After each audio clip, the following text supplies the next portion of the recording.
जय श्री कृष्ण, राधे कृष्ण। ओम नमो भगवते वासुदेव। भगवान की प्राप्ति किसी साधन विशेष से नहीं होती, कारण कि ध्यान आदि साधन शरीर मन बुद्धि इंद्रियों के आश्रय से ही होते हैं।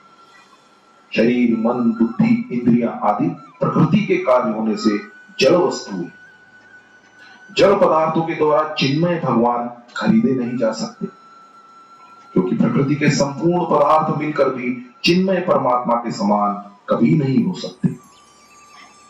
सांसारिक पदार्थ कर्म पुरुषार्थ करने से ही प्राप्त होते हैं। कर्म मतलब पुरुषार्थ, कर्म करने से ही प्राप्त होते हैं सांसारिक पदार्थ। अतः साधक भगवान की प्राप्ति को भी स्वाभाविक ही कर्मों से होने वाली मान लेता है। इसलिए भगवत प्राप्ति के संबंध में भी वह यही सोचता है कि मेरे द्वारा किए जाने वाले साधन से ही भगवत प्राप्ति होगी। मनु शत्रुपा पार्वती आदि को तपस्या से ही अपने इष्ट की प्राप्ति हुई। इतिहास पुराण आदि में भी इस प्रकार की कथाएं पढ़ने सुनने से साधक के अंतकरण में ऐसी छाप पड़ जाती है कि साधन के द्वारा ही भगवान मिलते हैं, तो उसकी यह धारणा क्रमशः दृढ़ होती रहती है। परंतु साधन से ही भगवान मिलते हो ऐसी बात वस्तुतः है नहीं।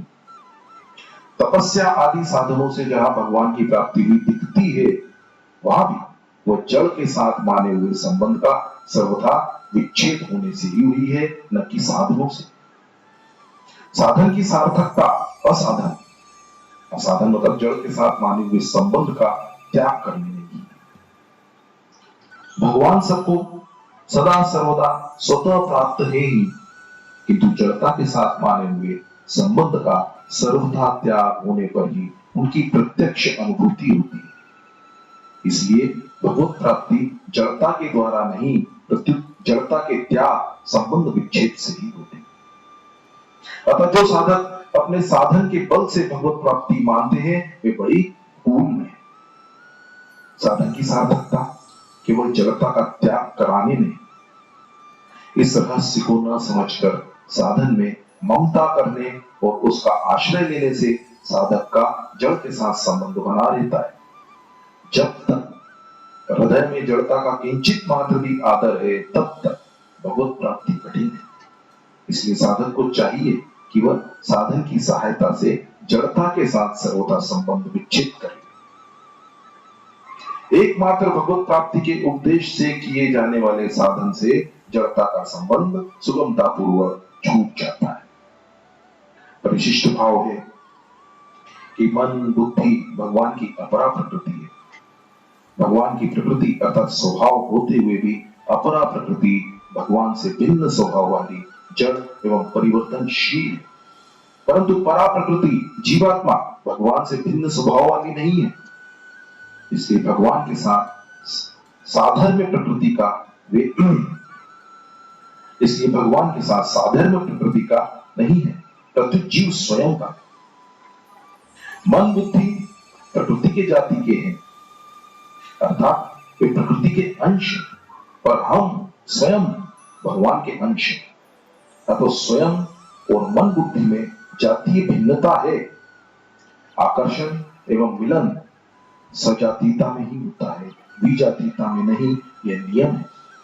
इसलिए मन बुद्धि भगवान में नहीं लग सकते, प्रत्युत स्वयं ही भगवान में लग सकता है। मन बुद्धि की स्वतंत्र सत्ता मान लेने से साधक से भूल होती है कि वह स्वयं अलग रहकर मन बुद्धि को भगवान में लगाने का उद्योग करता है।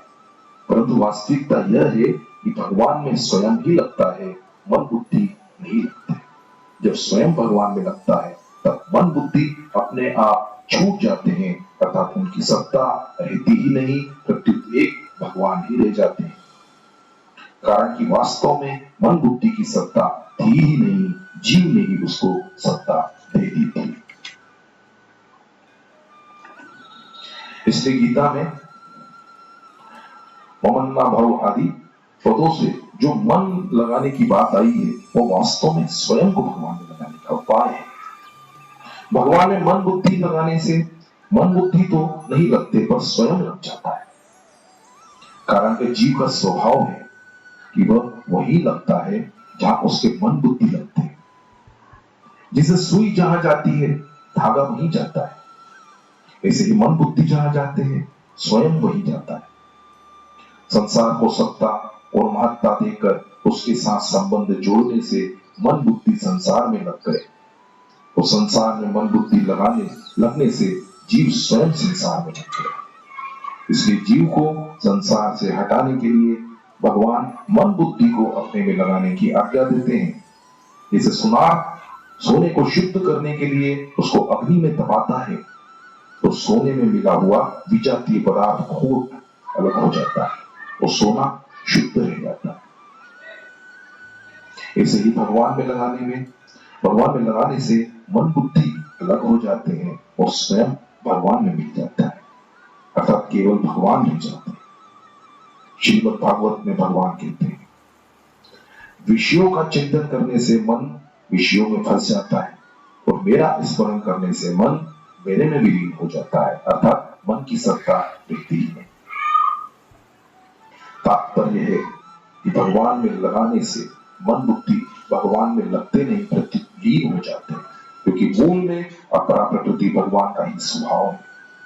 भगवान में लीन होने पर मन बुद्धि की स्वतंत्र सत्ता ही नहीं रहती, प्रत्युत केवल भगवान ही रहते हैं, वासुदेव सर्वम।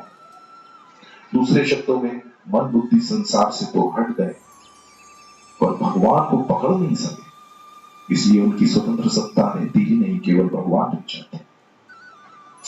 ज्ञान में स्वरूप मुख्य है और भक्ति में भगवान मुख्य है, इसलिए ज्ञानी स्वरूप में स्थित होता है और भक्त भगवान में स्थित होता है। स्वरूप में स्थित होने पर अखंड रस का अनुभव होता है और भगवान में स्थित होने पर प्रतिक्षण वर्धमान अनंत रस का अनुभव होता है। भगवान में स्थित होने पर फिर भक्त सब जगह भगवान को ही देखता है, क्योंकि उसका पहले से ये भाव है कि भगवान सर्वव्यापी है। इस श्लोक में यह क्रम बताया गया है कि भगवान में पहले साधक का मन लगता है, फिर बुद्धि लगती है, फिर स्वयं लगता है। स्वयं लगने से अहम मिट जाता है। प्रेम में मन लगता है और श्रद्धा में बुद्धि लगती है। भगवान में मन बुद्धि लगाने का तात्पर्य है भगवान में प्रेम और श्रद्धा होना, अर्थात संसार की प्रियता और महत्ता न रहकर केवल भगवान में ही प्रियता और महत्ता हो जाना। यह चित्तम पद का अर्थ मन है, परंतु इस श्लोक का पीछे के श्लोक में वर्णित साधन से संबंध है, इसलिए चित्तम पद से यहां मन और बुद्धि दोनों ही लेना युक्ति संगत है। भगवान अर्जुन से कहते हैं कि अगर तू मन बुद्धि को मेरे में अचल भाव से स्थापित करने में, अर्थात मेरे अर्पण करने में अपने को असमर्थ मानता है, तो अभ्यास योग के द्वारा मेरे को प्राप्त करने की इच्छा कर। अभ्यास और अभ्यास योग प्रकट होंगे। किसी लक्ष्य पर चित्त को बार बार लगाने का नाम अभ्यास है और समता का नाम योग है। समता रखते हुए अभ्यास करना ही अभ्यास योग किया जाता है। केवल भगवत प्राप्ति के उपदेश से किया गया भजन नाम जप आदि अभ्यास योग है। अभ्यास के साथ योग का संयोग न होने से साधक का उद्देश्य संसार का ही है। संसार का उपदेश होने पर स्त्री पुत्र धन संपत्ति मान बड़ाई निरोगिता अनुकूलता आदि की अनेक कामनाएं उत्पन्न होंगी। कामना वाले पुरुष की क्रियाओं के उपदेश क्या रही है, कभी पुत्र कभी धन कभी मान कभी बड़ाई आदि भिन्न भिन्न रहेंगे। इसलिए ऐसे पुरुष की क्रिया में योग नहीं होगा। योग तभी होगा जब क्रिया मात्र का उपदेश ध्येय केवल परमात्मा ही हो। साधक जब भगवत प्राप्ति का उपदेश रखकर बार बार नाम जप आदि करने की चेष्टा करता है, तब उसके मन में दूसरे अनेक संकल्प भी पैदा होते रहते हैं। अतः साधक को मेरा ध्येय भगवत प्राप्ति ही है, इस प्रकार की दृढ़ धारणा करके अन्य सब संकल्पों से उपराम हो जाना चाहिए।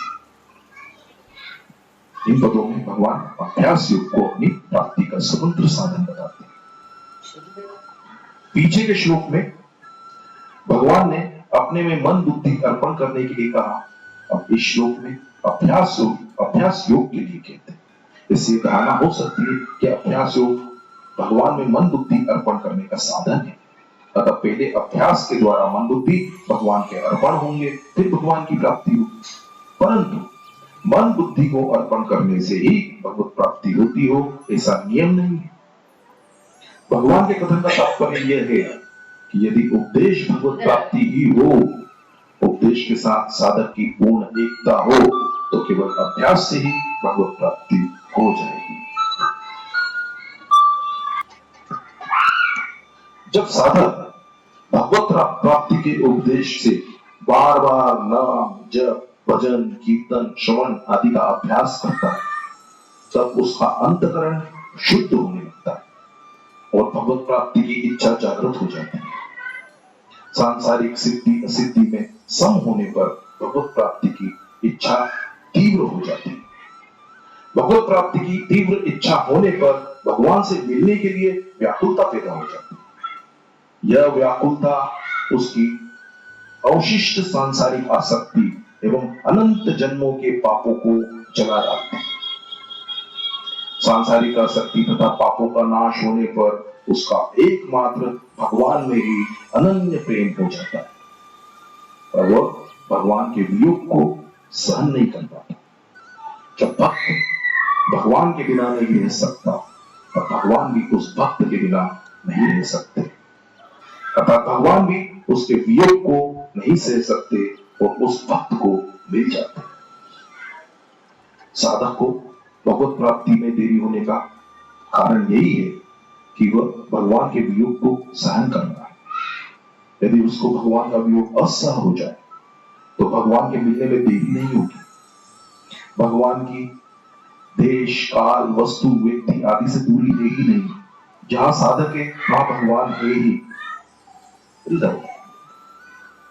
भक्त में उत्कंठता की कमी के कारण भगवत प्राप्ति में देरी होती है। सांसारिक सुख भोग की इच्छा के कारण ही ऐसी आशा कर ली जाती है कि भगवत प्राप्ति भविष्य में होगी। जब भगवत प्राप्ति के लिए व्याकुलता और तीव्र उत्कंठता होगी, तब सुख भोग की इच्छा का स्वतः नाश हो जाएगा और वर्तमान में ही भगवत प्राप्ति हो जाएगी। साधक का यदि आरंभ से ही यह दृढ़ निश्चय हो कि मेरे को तो केवल भगवत प्राप्ति ही करनी है, चाहे लौकिक दृष्टि से कुछ भी बने या बिगड़े, तो कर्म योग ज्ञान योग तथा भक्ति योग किसी भी मार्ग से उसे बहुत जल्दी भगवत प्राप्ति हो सकती है। वशिष्ठ भाव यह है कि छठे अध्याय के 26वें श्लोक में तो केवल अभ्यास की बात आई थी, परंतु यहाँ अभ्यास योग की बात आई है, जिससे कल्याण हो जाता है। केवल अभ्यास हो योग न हो, एक स्थिति अवस्था बनेगी पर कल्याण नहीं होगा। मन का निरोध करना अथवा मन को बार बार भगवान में लगाना अभ्यास है। अभ्यास योग में मन का निरोध नहीं है, प्रत्युत मन से संबंध विच्छेद है। जय श्री कृष्ण, राधे कृष्ण, ओम नमो भगवते वासुदेवाय।